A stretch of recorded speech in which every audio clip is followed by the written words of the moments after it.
شہید رہبر اعلیٰ آیت اللہ علی خامنہئی کی مشہد میں تدفین کر دی گئی۔ نماز جنازہ کے اجتماع میں لاکھوں افراد نے شرکت کی۔ نماز جنازہ آیت اللہ خامنہئی کے بڑے بیٹے نے پڑھائی۔ اس موقع پر رقت انگیز مناظر دیکھنے میں آئے۔ رہبر اعلیٰ کی میت عراقی شہر نجف سے خصوصی طیارے پر مشہد لائی گئی۔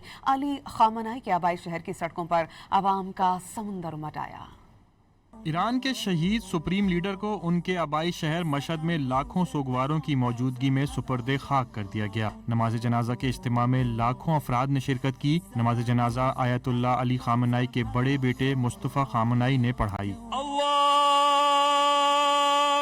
اکبر، اشہد ان لا الہ الا اللہ وحدہ لا شریک لہ۔ ایران کے سرکاری میڈیا کے مطابق علی خامنہئی کی تدفین مقامی وقت کے مطابق رات 10 بجے کی گئی۔ آیت اللہ علی خامنہئی کو ان کی وصیت کے مطابق مشہد میں امام رضا علیہ السلام کے روضے کے احاطے میں سپرد خاک کیا گیا۔ اس موقع پر انتہائی رقت آمیز مناظر دیکھے گئے اور فضا مذہبی نعروں سے گونجتی رہی۔ شہید رہبر اعلیٰ اور اہل خانہ کی میتیں جلوس کی شکل میں مشہد ایئرپورٹ سے امام رضا کے روضے پر لائی گئیں۔ ہاتھوں میں ایرانی پرچم، رہبر معظم کی تصاویر اور پلے کارڈز اٹھائے افراد نے شہید کی آخری آرام گاہ کی جانب بڑھتے رہے۔ اس سے پہلے جب خصوصی طیارہ ایران کی فضائی حدود میں داخل ہوا تو ایرانی فائٹر جیٹس نے عقیدت کا اظہار کرتے ہوئے اسے اپنے حصار میں لیا۔ شہید رہبر اعلیٰ کی تدفین کے ساتھ ہی ایران اور عراق کی 5 مختلف شہروں میں جاری 6 روزہ عوامی سوگ کی باقاعدہ تقریبات بھی اختتام پذیر ہو گئیں۔